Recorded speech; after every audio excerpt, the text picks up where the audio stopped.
I'm not sure what I expected to find when I went to Chernobyl. It's been so long since the nuclear reactor there melted down and spewed radioactive atoms across the land.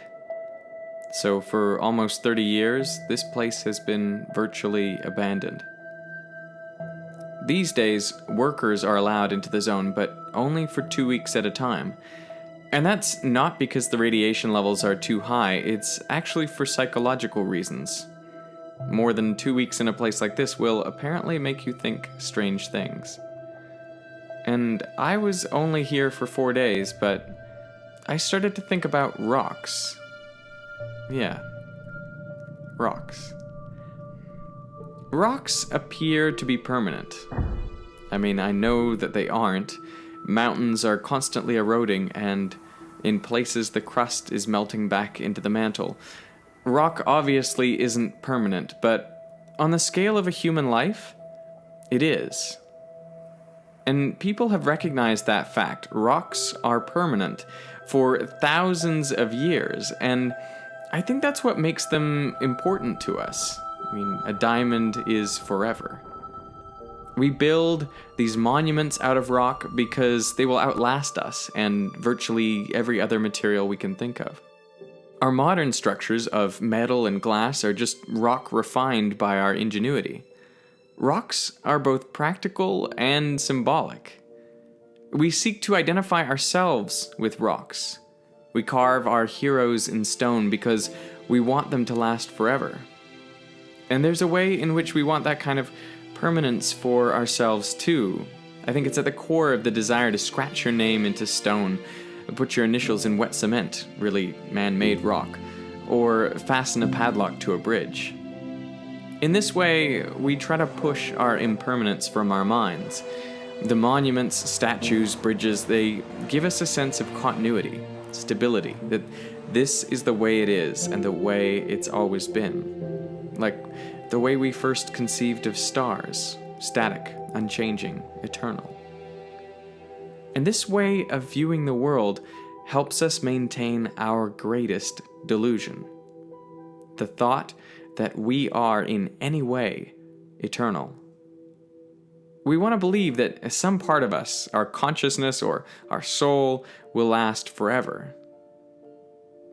But what do you make of it then when you see stone is not even so permanent? Walking around Chernobyl, I think it's understandable that I started contemplating not only the permanence of rocks, but also their decay, and by extension, our decay, death, what the world would look like without people. The closest I can come to imagining true nothingness is to picture the universe running really fast in reverse. All the galaxies squeezing closer together, stars expanding back into gas clouds, and everything getting hotter and denser, compactifying until the whole observable universe could fit into a room, and then shrinking further into a tiny point, and then nothing.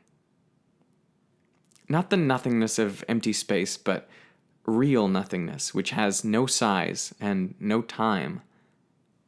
To me, that is probably what death looks like. A nothingness so complete you wouldn't even miss it. For that, you'd have to be there. But just as soon as I can form this thought, it evaporates. Like a void in nature, the world rushes in to fill it. And this makes sense because the hardware I'm running has been developed over billions of years, with the only requirement being that it frequently and accurately makes copies of itself. And it would help not in the slightest in the goal of making copies if the hardware could accurately simulate its own non-existence. When we do acknowledge our impermanence, it is often through insipid catchphrases like YOLO, or it's in art projects like Damien Hirst's The Physical Impossibility of Death in the Mind of Someone Living, which is just a huge shark in a tank of formaldehyde. A sense of our mortality should strike fear into us. Like the sense I have when I'm swimming hundreds of meters offshore and the water below is deep and dark, and I can picture the shark swimming beneath me. The same kind of fate stalks us daily, but not in this visceral way, just in a trivial, ignorable way, hence the delusion. You're permanent, like stone, always were, always will be. So we are left hardwired for denial, a selected inability to imagine true nothingness, an ephemeral sack of particles that thinks itself eternal. This delusion is comforting, and it makes living easier. It might drive you crazy to be confronted with the ultimate meaninglessness of everything all the time, what we call nihilism. But the same delusion, I'd argue, is also debilitating. It lulls you into a false sense of security, inaction, like a due date a long time in the future. There's always tomorrow, so we procrastinate living the life we truly desire. And we live in more fear. The sense that your soul is eternal makes you cowardly, because failure would stick with you forever, for really ever. Shame, embarrassment, disappointment, they would never leave you. A distant horizon encourages you to play it safe, live to fight another day. For after all, there is always another day.